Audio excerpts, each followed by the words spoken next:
শরীর ঘামাইতে ঘামাইতে অস্থির হয়ে যায়। স্যালাইন খাইলাম, তারপরে মনে হয় তৃপ্তিটা মিলে না। সহ্য করার মতন গরম না, আমার জীবনে আমি এত বড় গরম দেখিনি। এই রোদ্রে কাজ করতে খুব কষ্ট হয়, গরম পড়ে, গা ঘামে। পানি দেওয়ার পরেও তারপরে গরমে এই পচন লাগছে। প্রত্যেক দিনে আমার মুরগি 5টা-10টা করে মারা যেতেছে। মারা যাওয়ার কারণে আসলে একটা বড় ধরনের ক্ষতির সম্মুখীন হইতেছি। এই গরমে আমাদের মুরগিগুলো অনেক হিট স্ট্রোকে মারা যাচ্ছে। ডিমের উৎপাদন অনেক কমে গেছে। সবার তীব্র গরমে জনজীবন যে বিপর্যস্ত হয়ে পড়েছে তার কিছু ছবি আমরা এখানে দেখলাম এবং আমরা দেখছিলাম যে গত কয়েকদিন ধরে তাপমাত্রার পারদ ক্রমশই বাড়ছে। পিচঢালা রাস্তা যেমন একেবারে গরম হয়ে গেছে এবং ঠিক তেমনিভাবে ক্ষতিগ্রস্ত হচ্ছে ফসলি জমিও। এবং আবির, এই শুধু গরমের প্রভাব কিন্তু জনজীবনে নয়, এটি কিন্তু বিভিন্ন খামারেও পড়ছে এবং দেখা গিয়েছে খামারে শত শত মুরগি গরমে হিট স্ট্রোকের কারণে মারা যাচ্ছে। পাশাপাশি এই মারা যাওয়ার কারণে খামারি এবং ব্যবসায়ী যারা আছে তারা কিন্তু ক্ষতিগ্রস্ত হচ্ছে।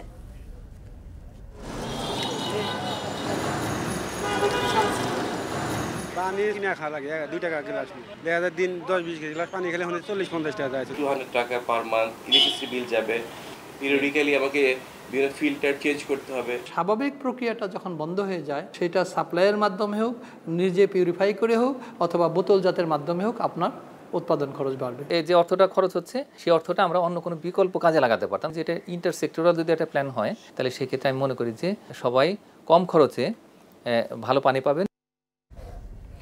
আবির, এই নগরে প্রতিনিয়ত নাগরিকদেরকে বিশুদ্ধ পানির জন্য অর্থ খরচ করতে হয়, কিন্তু এবার তাতেও সুফল মিলছে না। এই তীব্র গরমের মধ্যে বিশুদ্ধ পানির সংকট দেখা দিয়েছে এবং এই পানিবাহিত রোগের চিকিৎসার খরচ মেটাতেও কিন্তু হিমশিম অবস্থা এবং একই সাথে বিপুল পরিমাণ বিশুদ্ধ পানি আসলে সরবরাহ করবার জন্য যে অর্থ খরচ করা হচ্ছে সেখানেও সুফল মিলছে না।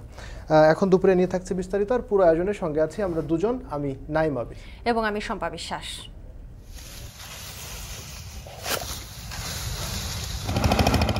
ধান 5 লাখ মেট্রিক টন 32 টাকা প্রতি কেজি। সিদ্ধ চাউল 11 লক্ষ মেট্রিক টন, দাম 45 টাকা প্রতি কেজি। আতপ চাউল 1 লক্ষ মেট্রিক টন। 7 তারিখ থেকে ধান কিনা শুরু করব। উৎপাদন খরচ বেশি আছে, সেই কারণেই এটার দাম বাড়ানো হয়েছে এবং কৃষক একটু মূল্য পাচ্ছে।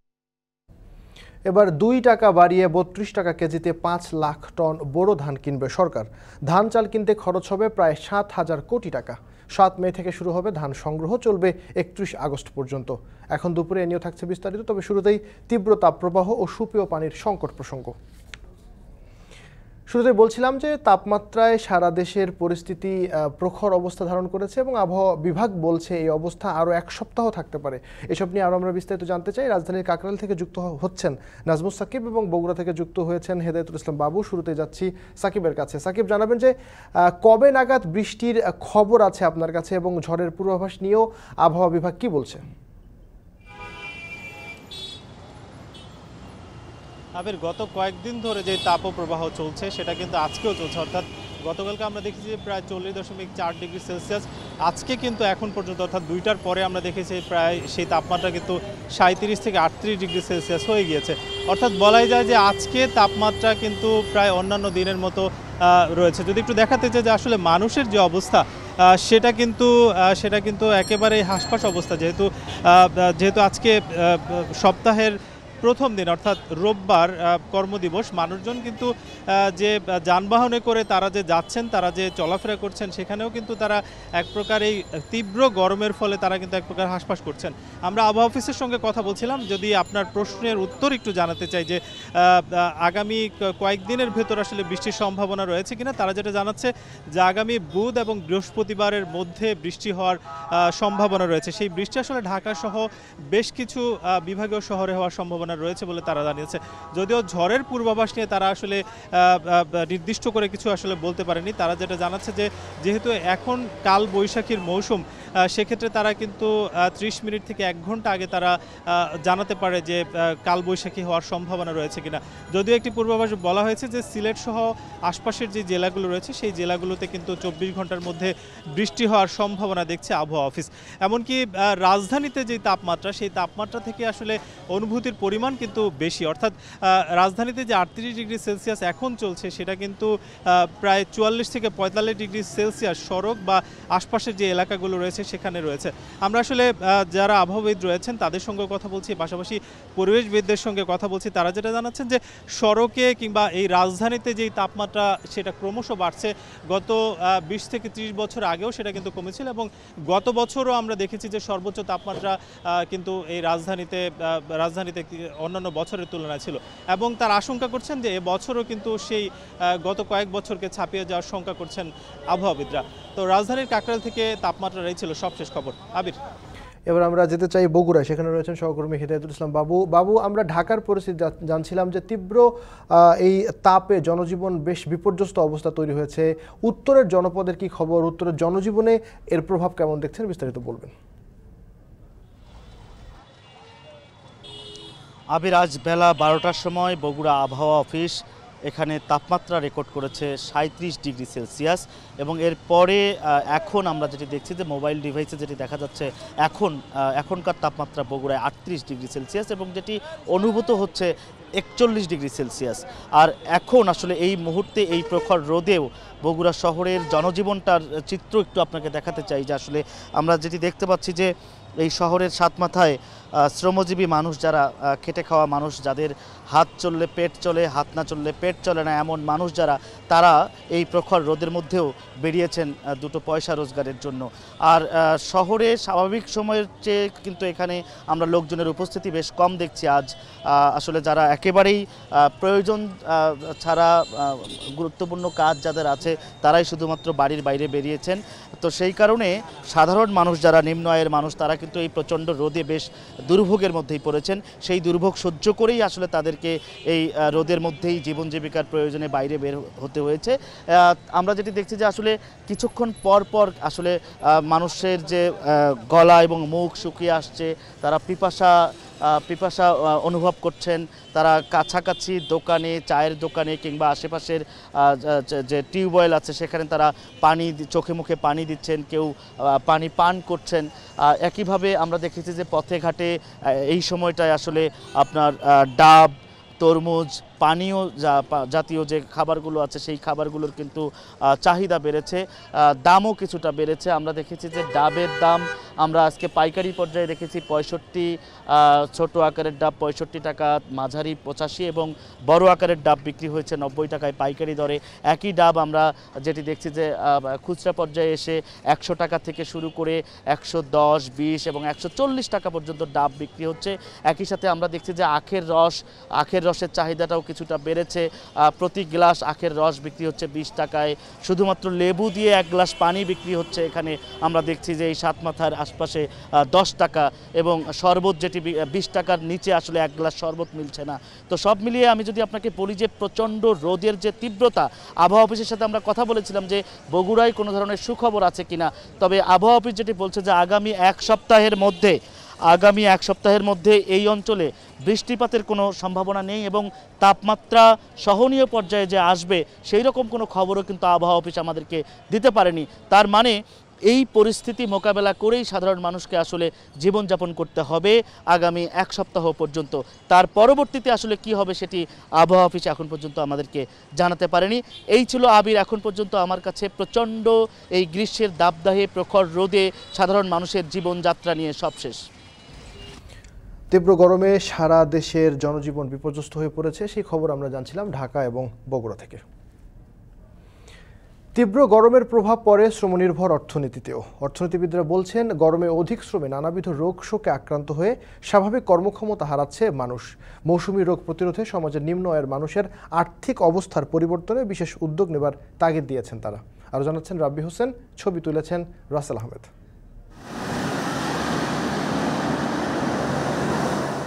বৈশাখ মাসের কড়া রোদ মাথার উপরে, রোদের তাপে চোখ মেলে তাকানোই যেন দায়। তবুও জীবিকার তাগিদে ছুটছেন নুর হোসেন আর ফরিদুদ্দিন।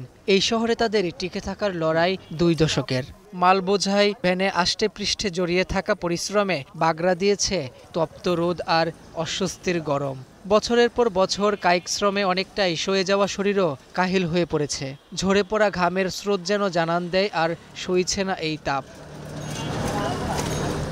ফল খামো কই থেকে, ভাত খাইয়ে চলতে পারি না, আবার ফল খামো কই থেকে, যেই কামাই খেতে ওই কোনো রকম আল্লাহ চালায় আর কি। এই গরমে কষ্ট হয় না, মনে করেন যে ইনকাম এতে যে ভালো খাবার হয় না।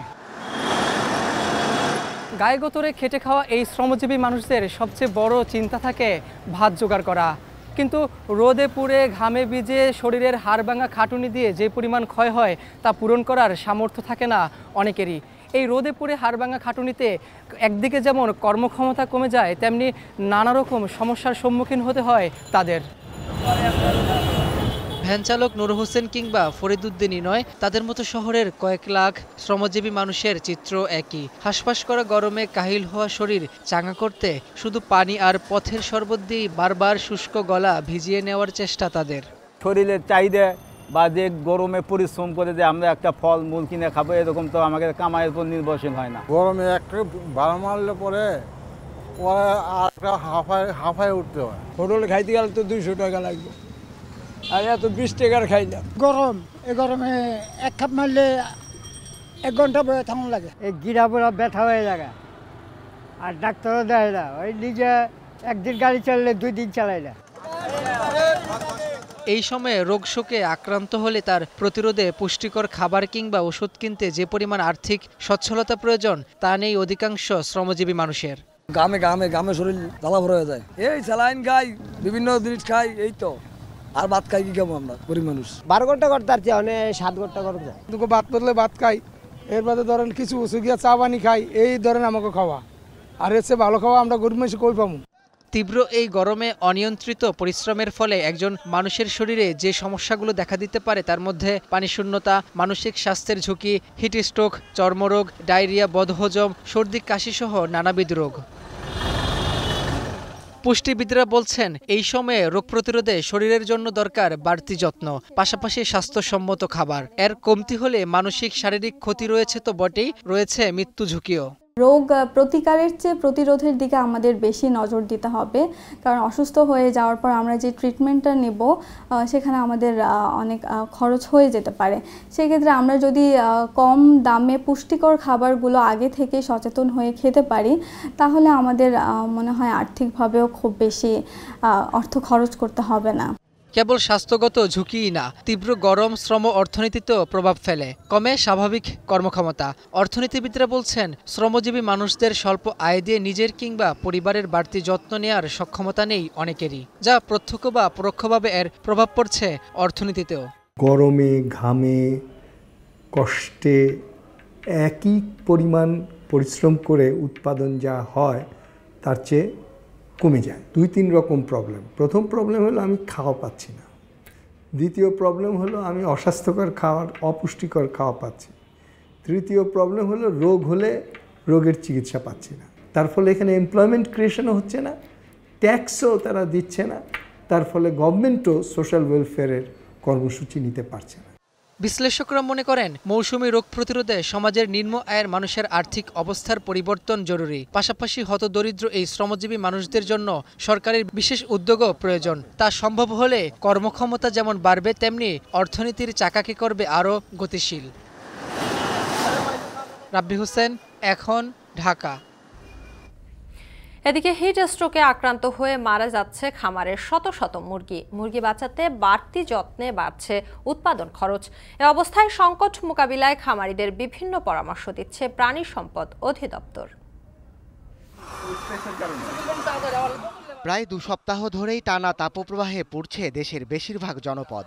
সূর্যের তেজে প্রাণ ওষ্ঠাগত, প্রচণ্ড গরমে হাঁসফাঁস অবস্থা খামারে পালিত বিভিন্ন জাতের মুরগির। হিট স্ট্রোকে আক্রান্ত হচ্ছে বিভিন্ন খামারের শত শত মুরগি। তীব্র গরম থেকে মুরগি বাঁচাতে খামার ঠান্ডা রাখা সহ ওষুধ সহ নানা পানীয় জাতীয় খাদ্য দেয়া হচ্ছে মুরগিকে। তবে প্রতিদিনের 39 থেকে 41 ডিগ্রি সেলসিয়াস তাপমাত্রায় থামানো যাচ্ছে না হিট স্ট্রোকে মুরগির মৃত্যু। এতে খামার সংরক্ষণ ব্যয় বাড়লেও গরমে মাংস ও ডিমের দাম কমায় উভয় সংকটে পড়েছেন খামারিরা। সমস্যা হয়েছে যে আমাদের মুরগি এখন ধরেন যে অনেক তাপমাত্রার কারণে মুরগি স্টক করে মারা যাচ্ছে। ফ্যানের ব্যবস্থা রাখতে হয়েছে, তারপরে টিনের উপরে পানির ব্যবস্থা করতে হয়েছে, না হলে গরমে আমাদের মুরগি স্টক করছে। পাশাপাশি এত চেষ্টা করার পরেও এই গরমে আমাদের মুরগিগুলো অনেক হিট স্ট্রোকে মারা যাচ্ছে। রাজশাহী পোল্ট্রি ডিলার অ্যাসোসিয়েশনের মতে খামারে প্রতি 10,000 মুরগির মধ্যে দিনে মারা যাচ্ছে অন্তত 5 থেকে 10টি মুরগি। আর গরম থেকে বাঁচাতে প্রতি 5 লাখ মুরগিতে খরচ বেড়েছে প্রায় 2 লাখ টাকা। এদিকে নাটোর জেলায় ছোট বড় মিলিয়ে প্রায় 2,000 মুরগির খামারে প্রায় 26 লাখ মুরগি আছে। তীব্র গরমে অসুস্থ হয়ে পড়ছে এসব খামারের ব্রয়লার, লেয়ার ও সোনালী মুরগি। টানা তাপপ্রবাহে এরই মধ্যে জেলায় কয়েক শতাধিক মুরগি হিট স্ট্রোকে আক্রান্ত হয়ে মারা গেছে। এছাড়া তাপদাহের প্রভাব পড়েছে ডিম ও মাংস উৎপাদনে। এতে আর্থিক ক্ষতির মুখে পড়ছেন খামারিরা। জেলা প্রাণী সম্পদ কর্মকর্তা জানান, প্রচণ্ড গরমের কারণে সবচেয়ে বেশি ঝুঁকিতে আছেন খামারিরা। তাই তাদের খামারের শেড ঠান্ডা রাখার ব্যবস্থা নেওয়া সহ বাড়তি সতর্কতা অবলম্বনের পরামর্শ দেওয়া হচ্ছে। আর যখন ঠান্ডা থাকবে সেই সময় আপনারা খাবারগুলো দিবেন এবং পর্যাপ্ত পানি কিন্তু তাদের জন্য সেখানে রাখতে হবে। সেখানে প্রয়োজনে সেখানে ইলেকট্রোলাইট, গ্লুকোজ অথবা ভিটামিন সি এই জাতীয় খাবার কিন্তু আমরা তাদেরকে সরবরাহ করার জন্য বলছি। তাপপ্রবাহের কবল থেকে বাঁচাতে গাজীপুরের খামারগুলোতে নেওয়া হয়েছে বিভিন্ন বাড়তি ব্যবস্থা। তবে বিদ্যুৎ বিভ্রাটের কারণে সেসব ব্যবস্থা কোনো কাজে আসছে না। প্রায় প্রতিদিনই খামারগুলোতে মারা যাচ্ছে 10 থেকে 15টি করে মুরগি। এছাড়া লেয়ার মুরগির ডিম উৎপাদনও কমেছে 15%। মুরগির বাড়তি যত্নের কারণে খামারিদের খরচ বেড়েছে কয়েক গুণ। এ অবস্থায় প্রাণী সম্পদ অধিদপ্তরের তরফ থেকে কোনো সহায়তা না পাওয়ারও অভিযোগ খামারিদের। দৈনিক 4-5 ঘন্টা লোডশেডিং থাকে, সেই ক্ষেত্রে আমার 500-700 টাকার জেনারেটর দৈনিক জেনারেটর বিল আসে। তাছাড়া ফার্মের ছাদে যে আমরা স্প্রিংলার বা ঝর্ণা বলে ওইটা ব্যবহার করি, তার জন্য একটা ঝর্ণা একটা শেডে বসাতে গেলে 10-15 হাজার টাকা একটা অতিরিক্ত খরচ। তাপদাহ আরও বেড়ে সামনে অতি তীব্র তাপদাহের রূপ নিতে পারে বলে শঙ্কা আবহাওয়াবিদদের। এতে ভবিষ্যৎ নিয়ে আরও বেশি শঙ্কায় রয়েছেন পোলট্রি খামারিরা। সাদাত শাহেদ, এখন। অনাবৃষ্টি আর তীব্র তাপপ্রবাহে সংকটে রাজশাহী বরেন্দ্র অঞ্চলের ধান চাষ। গরমে দেখা দিচ্ছে ধানের গোড়া পচন, পোকার আক্রমণ সহ পানির অভাব। প্রকৃতির বৈরী আচরণে চৈতালি ধান পরিপুষ্ট করতে সেচ এবং কীটনাশকে বাড়ছে ব্যয়।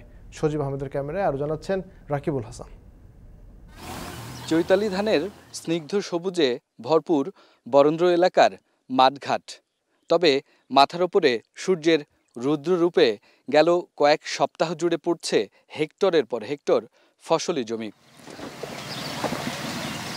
চাষিরা বলছেন, এই সময়ে যে পরিমাণ পানির প্রয়োজন তার এক ফোঁটাও নেই এখানে, যাতে পড়তে হচ্ছে সংকটে।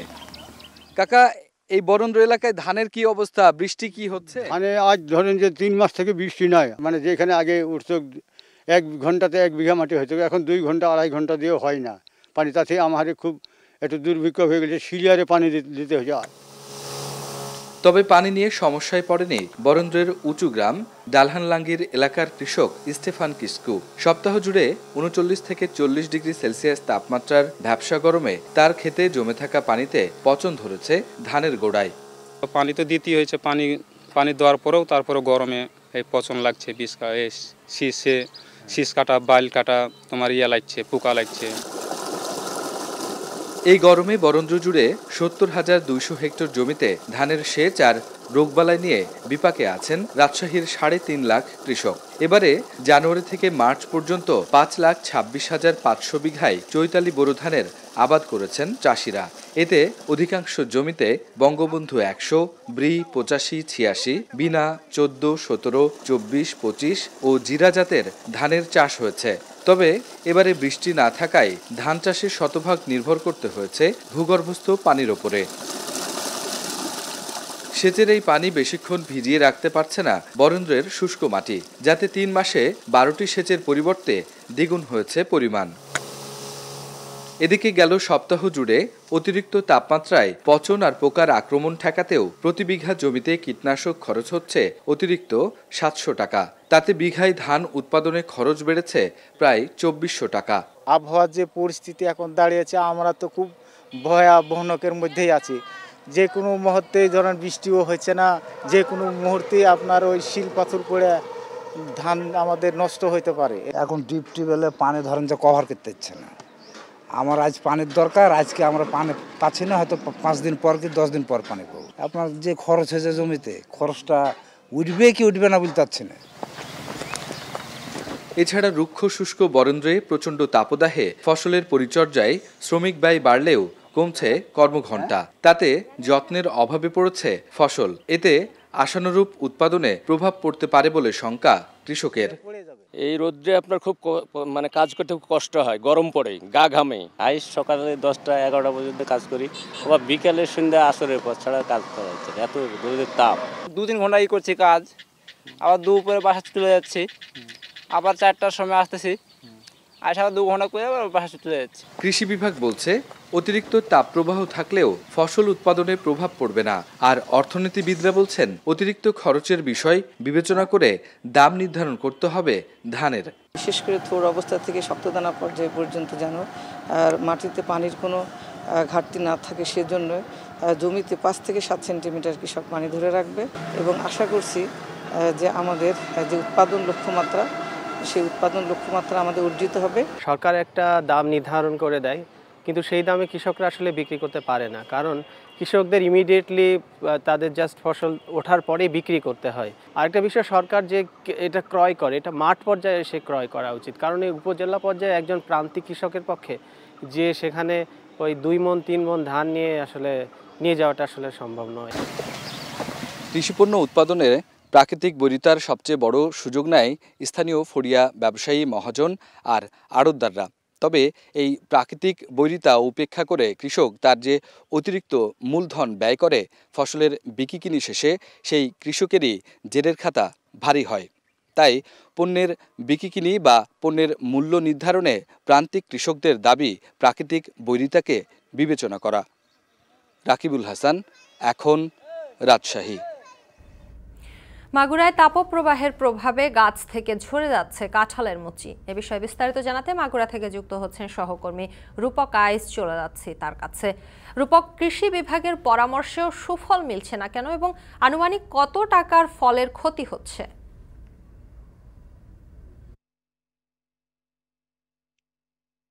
শম্পা, আপনাকে ধন্যবাদ। মাগুরা কৃষি বিভাগের পক্ষ থেকে আমাদেরকে জানানো হয়েছে যে মাগুরায় এবছর 449 হেক্টর জমিতে চাষ হয়েছে, কাঁঠালের আবাদ আছে।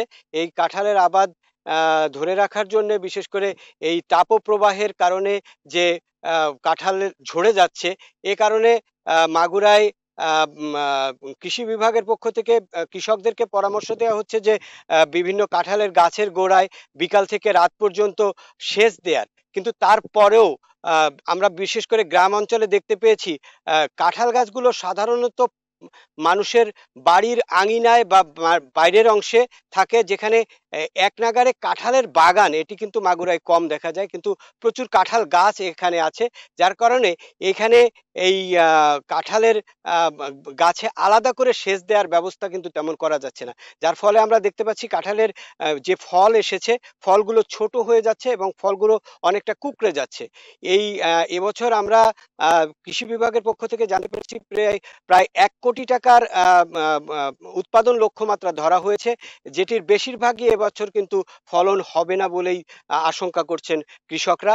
এবং আমরা কৃষি বিভাগের উপপরিচালক ইয়াসিন আলীর সঙ্গে কথা বলে জানতে পেরেছি যে মাগুরায় এই কাঁঠালের ফলনকে আরো বেশি ফলন করতে তারা নানা রকম প্রচেষ্টা চালাচ্ছেন। এই ছিল মাগুরার থেকে সর্বশেষ কাঁঠালের ফলন নিয়ে। মাগুরায় তীব্র দাবদাহের কারণে কাঁঠালের মুচি ঝরে যাচ্ছে গাছ থেকে, সেই খবর জানাচ্ছিলেন সহকর্মী রূপক আইচ। চলতি মৌসুমে 2 টাকা বাড়িয়ে 32 টাকা কেজিতে 5 লাখ টন বোরো ধান সংগ্রহ করবে সরকার। এবার প্রায় 7,000 কোটি টাকার ধান চাল সংগ্রহের লক্ষ্যমাত্রা। সংগ্রহ শুরু হবে 7 মে থেকে। সচিবালয় কমিটির সভায় খাদ্যমন্ত্রী জানান, দেশে বর্তমানে চাল গম মিলিয়ে 12 লাখ টন খাদ্যশস্য মজুদ আছে। আর জানাচ্ছেন আজহার লিমন। দেশের প্রান্তে প্রান্তে শুরু হয়েছে বোরো ফসল তোলার ধুম। আর এই মৌসুমকে সামনে রেখে বছরের প্রয়োজনীয় খাদ্যশস্য মজুদের প্রস্তুতি নিচ্ছে সরকার। চলতি বছরে কি পরিমাণ শস্য মজুদ করা হবে, কৃষকদের কাছ থেকে কি দামে কেনা হবে, কিংবা বাজার চাহিদা কেমন, দেশের খাদ্য শৃঙ্খলার খুঁটিনাটি নিয়ে সিদ্ধান্ত নিতে খাদ্য পরিকল্পনা ও পরিধারণ কমিটির এই বৈঠক।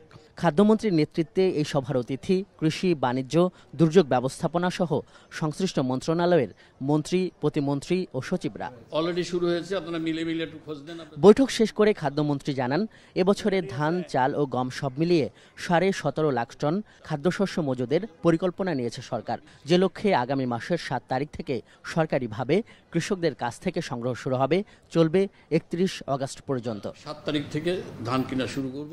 ধান, চাল কিংবা গম এবারে মোটামুটি সব ধরনের প্রতি কেজিতেই দাম বাড়ানো হয়েছে 1 থেকে 2 টাকা পর্যন্ত। এবারে প্রতি কেজি ধান কেনা হবে 32 টাকায়, সিদ্ধ চাল 45 টাকায়, আতপ চাল 44 টাকায় এবং গম 34 টাকা দরে কেনা হবে। হাওড়ে বেশি ধান কেনার জন্য আমরা সিদ্ধান্ত হয়েছে আমাদের। আমরা 7 তারিখ থেকেই, আগামী 7 তারিখ থেকে হাওড়ে আমরা প্রকিউরমেন্ট শুরু করব এবং আশা করি যে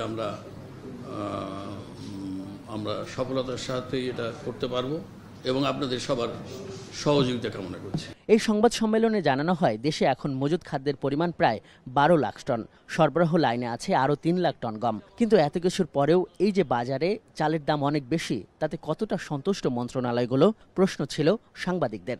আমি তো মনে করি যে সহনীয় আছে। আপনারা সারা বিশ্বের চাউলের বাজার একটু রেকি করেন, তাহলে আমার মনে হয় আপনাদের ভুল ভেঙে যাবে বলে আমার দৃঢ় বিশ্বাস। আজহার লিমন, এখন ঢাকা। সরকার এবার ধান চালের যে দাম নির্ধারণ করেছে তা নিয়ে সন্তুষ্ট নন কৃষকরা। এই দামে ধান চাল বিক্রি করলে উৎপাদন খরচে উঠবে না বলে দাবি করেছেন তারা। 15-16 টাকা খরচ সরকার যা দেবে, আমাদের এতে হয় না, খরচের টাকা ওঠে না আমাদের। চাষের খরচ, সেচের খরচ, জন খরচ দিয়ে বর্তমান যে ধান করি, যে সরকার যে রেট নির্ধারণ করে দিয়েছে, এই নির্ধারণ রেটে যদি আমরা ধান বিক্রি করি তাহলে আমাদের কিচ্ছু থাকবে না। আমরা যদি 35-40-এর ভিতরে থাকে তাহলে এই জিনিসটা মনে হয় না আমরা করতাম পারবো। চট্টগ্রামে বঙ্গবন্ধু শেখ মুজিব ব্যাটারি কমপ্লেক্স উদ্বোধন করেছেন প্রধানমন্ত্রী শেখ হাসিনা। সকালে চট্টগ্রামের হালি শহরের আর্টিলারি সেন্টার ও স্কুলে এই কমপ্লেক্স উদ্বোধন করেন তিনি। পরে আর্টিলারি জাদুঘর ঘুরে দেখেন সরকার প্রধান। মুজিব ব্যাটারি নামের এই আর্টিলারি ইউনিটের স্মৃতি সংরক্ষণ ও ইতিহাস পরবর্তী প্রজন্মের কাছে পৌঁছে দিতে নির্মিত হয়েছে এই কমপ্লেক্স। ফয়সাল করিমের প্রতিবেদন, ক্যামেরায় ছিলেন সঞ্জয় মল্লিক। 1971 সালের 26 মার্চ জাতির জনক বঙ্গবন্ধু শেখ মুজিবুর রহমানের স্বাধীনতার ঘোষণায় সাড়া দিয়ে মুজিব ব্যাটারি প্রথম আর্টিলারি ইউনিট হিসেবে মুক্তিযুদ্ধে আত্মপ্রকাশ করে। বৃহত্তর চট্টগ্রাম ও আশপাশের বিভিন্ন অঞ্চলে এই ইউনিট 4th ইস্ট বেঙ্গল রেজিমেন্টের সহযোগী হিসেবে ফায়ারিং অপারেশনে রাখে গুরুত্বপূর্ণ অবদান। মুজিব ব্যাটারি নামের এই আর্টিলারি ইউনিটের স্মৃতি সংরক্ষণ ও ইতিহাস পরবর্তী প্রজন্মের কাছে পৌঁছে দিতে নির্মিত হয়েছে এই কমপ্লেক্স। রোববার সকালে চট্টগ্রামের হালি শহরের আর্টিলারি সেন্টার ও স্কুলে এই কমপ্লেক্স উদ্বোধন করেন প্রধানমন্ত্রী শেখ হাসিনা। এরপর প্রধানমন্ত্রী নবনির্মিত বঙ্গবন্ধু শেখ মুজিব ব্যাটারি কমপ্লেক্সে স্থাপিত আর্টিলারি জাদুঘর ঘুরে দেখেন। এ সময় জাদুঘরে স্থাপিত বঙ্গবন্ধুর অতি বাস্তব প্রতিকৃতি, মহান মুক্তিযুদ্ধে মুজিব ব্যাটারির প্রথম গোলাবর্ষণকারী ঐতিহাসিক 3.7 ইঞ্চি হাউইটজার আর্টিলারি রেজিমেন্টে ব্যবহৃত গোলাবারুদ সহ নানা ঐতিহাসিক স্মৃতি ঘুরে দেখেন।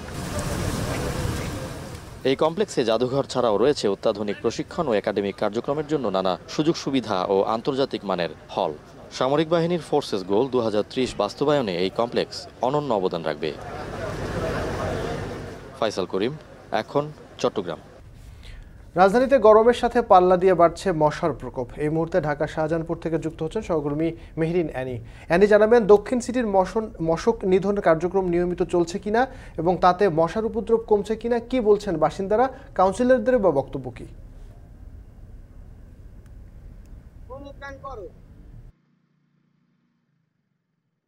জানতে পেরেছি যে এসব এলাকা যেমন শাহজাহানপুর বলেন, খিলগা, এসব এলাকায় কিন্তু মশার উপদ্রব অনেকটাই বেশি এবং এলাকাবাসীরা বলছে যে শুধু রাতে না, সকাল থেকে দুপুর বিকেল গড়িয়ে রাত পর্যন্ত কিন্তু আসলে এখানে মশার উপদ্রব অনেকটাই বেশি থাকে এবং তারা বলছেন যে যেহেতু এখন গরম, সেই কারণে আসলে মশারির পরিবর্তে তাদের আসলে কয়েল ব্যবহার করতে হচ্ছে, যে কারণে আসলে পরিবারের যে একটি খরচ সেটি কিন্তু তাদের বেড়ে গেছে। এবং আপনি যেটি বলছেন যে অভিযানের কথা, সেটির কথা যদি বলি, যে সকালে আমি যখন এই 11 নম্বর ওয়ার্ডে আসি ঢাকা দক্ষিণ সিটি কর্পোরেশন, এখানে কিন্তু যারা আসলে স্থানীয় প্রতিনিধিরা আছেন তারা কিন্তু এখানে এই পরিষ্কার পরিচ্ছন্নতা কার্যক্রম এবং মশক নিধন যে অভিযান সেটি কিন্তু শুরু করেছেন আজকে থেকে এবং তারা জানিয়েছেন যে এসব এলাকায় আসলে নোংরা জলাশয় এবং ময়লা আবর্জনা বেশি থাকায় কিন্তু এখানে মশার উপদ্রবও বেশি।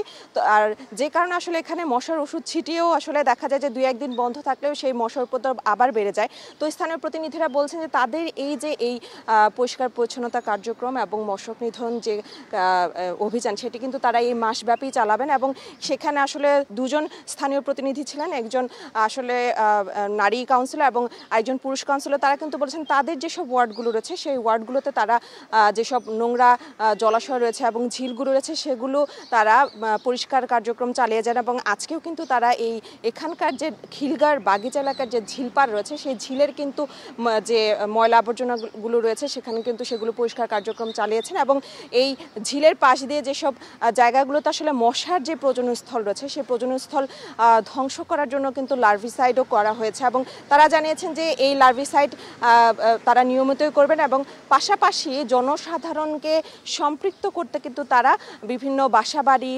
মসজিদ এবং দোকানগুলোতে কিন্তু লিফলেট বিতরণ করবেন। এবং এর মাধ্যমে কিন্তু এই মাস জুড়েই কিন্তু এই ডেঙ্গুর যে প্রকোপ সেটি কমাতে কিন্তু তারা কাজ করবে।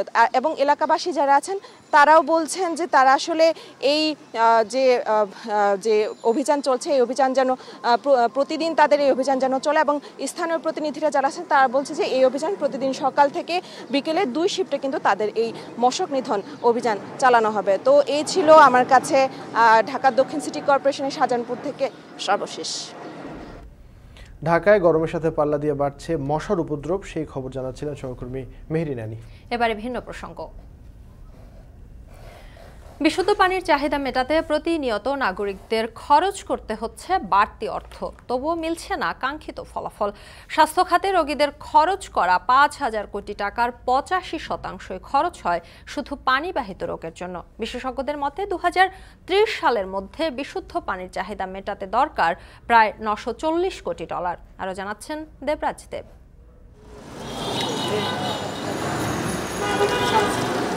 বৈশাখের তপ্ত দুপুরে পানি বড় ভরসা খেটে খাওয়া মানুষের। শহরের বিনামূল্যের উৎস থেকে তাই পানি নেওয়ার চেষ্টা রিকশা চালক মোহাম্মদ আব্দুলের। বিশুদ্ধ পানির সংকট ও আয়ের টানাপোড়েনের মধ্যেই এই সংগ্রহে বেঁচে যাচ্ছে অতিরিক্ত খরচ। তাতে অবশ্য আপোষ করতে হচ্ছে বিশুদ্ধতার সঙ্গে। পানি ছোট ছোট দোকানে কিনে খাওয়া লাগে 2 টাকা গ্লাস, দেখা যায় দিন 10-20 গ্লাস পানি খেলে 40-50 টাকা যায়। কিন্তু পানি নিলে সারাদিন মানে আঙুরা কিনা না কেন পানি ফুটা খাই তাহলে তো মেশিন কিনতে হবে আর ইলেকট্রিক খরচ হবে, তার জন্য আমরা এখান থেকে খাই ভালো।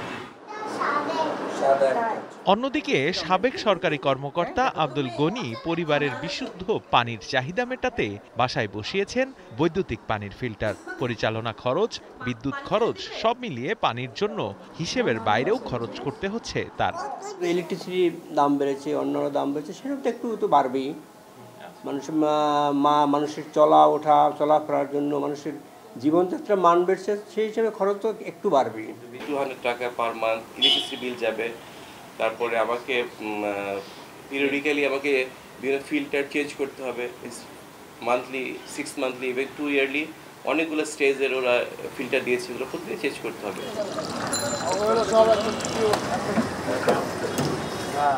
বিশুদ্ধ পানির জন্য চায়ের দোকানিকেও গুনতে হচ্ছে বাড়তি খরচ।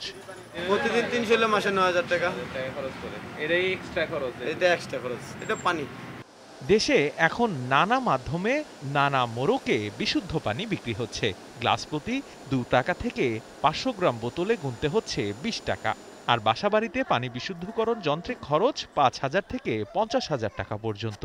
গেল বছরে শুধু একটি কোম্পানি পানি বিশুদ্ধকরণ যন্ত্র বিক্রি করেছে 268 কোটি টাকার। দেশে প্রতি বছর বিশুদ্ধ পানির নিশ্চয়তা অর্জনের লক্ষ্যে হাজার কোটি টাকা খরচ করছে সরকার। কাজ করছে এসডিজি লক্ষ্য পূরণে বিশুদ্ধ পানির নিশ্চয়তা নিশ্চিতে। সেখানে খোদ রাজধানীতেই খরচ প্রায় 1500 কোটি টাকা, যা থেকে পাওয়া যায় 270 কোটি লিটার পানি। এই পানি কিনতে খরচ করলেও সেটা বিশুদ্ধ করতে গুনতে হচ্ছে বাড়তি পয়সা, তবুও পূরণ হচ্ছে না বিশুদ্ধ পানির সংকট। আমাদের যে প্লাস্টিকের বোতলে করে যে পানি বাজারজাতকরণ, এই প্রক্রিয়াটার সাথেই আমরা দ্বিমত করি। কারণ এই প্লাস্টিকের যে বর্জ্যটা, এটা আমার পরিবেশকে মানে ক্ষতি করছে। স্বাভাবিক প্রক্রিয়াটা যখন বন্ধ হয়ে যায়, অস্বাভাবিক প্রক্রিয়া যখন আপনি পানি নিতে চান, সেটা সাপ্লাইয়ের মাধ্যমে হোক, নিজে পিউরিফাই করে হোক, অথবা বোতলজাতের মাধ্যমে হোক, আপনার উৎপাদন খরচ বাড়বে, ব্যবহার খরচ বাড়বে। শুধু যে এই প্রভাব মানুষের আয় ব্যয়ের উপর পড়ছে এমনটা নয়, সরাসরি প্রভাব পড়ছে দেশের জ্বালানি ও বিদ্যুৎ খাতে, যা পানি বিশুদ্ধ করার বদলে অন্য খাতে ব্যয় করা সম্ভব হলে অগ্রগতি হতে পারে অন্যান্য খাতে। স্বাস্থ্য খাতে ৫,০০০ কোটি টাকা খরচ হলেও এর ৮৫% হয় পানিবাহিত রোগে। এমন অনুৎপাদনশীল খাতে খরচ প্রভাব ফেলছে সামষ্টিক অর্থনীতিতে। আমাদের যে এই অর্থনীতিতে যে আসলে এই যে খরচগুলো হচ্ছে, সেগুলো আসলে প্রয়োজন হতো না। এই যে অর্থটা খরচ হচ্ছে, সেই অর্থটা আমরা অন্য কোনো বিকল্প কাজে লাগাতে পারতাম, যেতে অর্থনৈতিক উন্নয়ন হতো। পানি খাতকে ঘিরে আমি মনে করি যে একটা বড় রকমের মহাপরিকল্পনা দরকার, এবং এটা শুধুমাত্র যে ওয়াসার বিষয় নয়, বা এটা হচ্ছে এই যে পানি সম্পদ মন্ত্রণালয়ের বিষয় নয়। আমি মনে করি যে এটা ইন্টারসেক্টরাল যদি একটা প্ল্যান হয়, তাহলে সেক্ষেত্রে আমি মনে করি যে সবাই কম খরচে ভালো পানি পাবেন। ২০৩০ সালের মধ্যে শুধু বিশুদ্ধ পানি নিশ্চিত নয়, স্বল্প খরচে প্রাপ্তিতেও জোর দিচ্ছেন বিশেষজ্ঞরা। বিভিন্ন গবেষণা সংস্থার হিসেবে আগামী অর্থবছরে ৭৫ লাখ মানুষ বিশুদ্ধ পানি সেবা পেতে পারে ৬,৫০০ কোটি টাকার বিনিময়ে, যাতে দেশের ৬৯% মানুষ বিশুদ্ধ পানি সুবিধার আওতায় আসবে। আর ২০৩০ সালের মধ্যে $৯.৪ বিলিয়ন খরচ করলে সুবিধা পাবে শতভাগ মানুষ। দেবরাজ দেব, এখন, ঢাকা। আরব আমিরাতের বন্দরে ভিড়বে জাহাজ MV আবদুল্লাহ। সেখান থেকে বিমানে ফিরবেন 2 নাবিক। এ বিষয়ে আরো জানাতে চট্টগ্রাম বন্দর থেকে যুক্ত হচ্ছেন সহকর্মী হাজরা শুলি। আমরা জানতে পেরেছি যে বিমান যোগে 2 জন নাবিক দেশে ফিরবেন। বাকি নাবিকরা কবে নাগাদ ফিরতে পারেন, কি তথ্য আছে আপনার কাছে, বিস্তারিত বলবেন।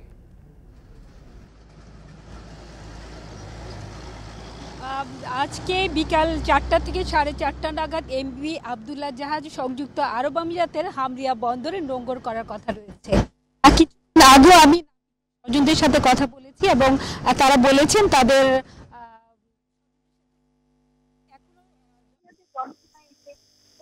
তবে বন্দরে নোঙর করতে আরো 2 থেকে 3 ঘন্টা লাগতে পারে এবং বিকাল 4টা থেকে 4:30 নাগাদ জাহাজ বন্দরে পৌঁছবে এবং আজকের মধ্যে জাহাজটি গতিতে ঘুরবে।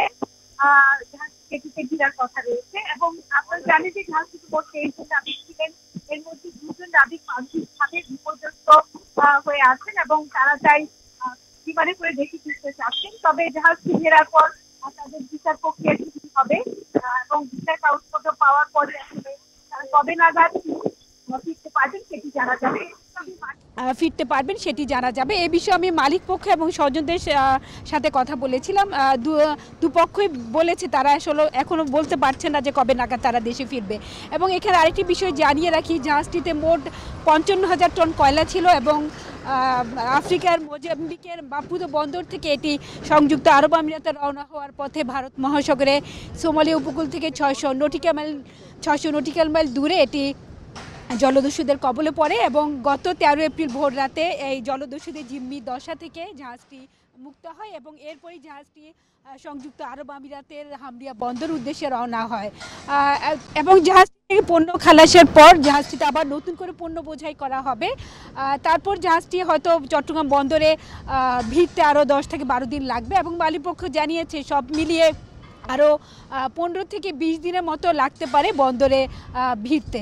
বর্তমানে সব নাবিকই মোটামুটি সুস্থ আছেন এবং জাহাজের অবস্থাও মোটামুটি ভালো বলে আমরা জানতে পেরেছি এবং আজকে যে দুবাইয়ে এবং তাদেরকে রিসিভ করার জন্য KSRM গ্রুপের শিপিং থেকে তাদের CEO প্রধান নির্বাহী কর্মকর্তা মেহরুল করিমের নেতৃত্বে 4 সদস্যের টিম আজকেই সংযুক্ত আরব আমিরাতে যাওয়ার কথা রয়েছে এবং সেখানে তাদের একটি টেকনিক্যাল টিম রয়েছে এবং শিপিং টিমও রয়েছে এবং এখান থেকে যে 2 জন নাবিক দেশে ফিরবেন তাদের রিপ্লেসমেন্ট হিসেবে আরও 2 জন নাবিক দুবাইয়ে পৌঁছানোর পরই ওই 2 নাবিক দেশে ফিরবেন এবং ভিসা প্রক্রিয়া শেষ হওয়ার পরই তারা দেশে ফিরবেন।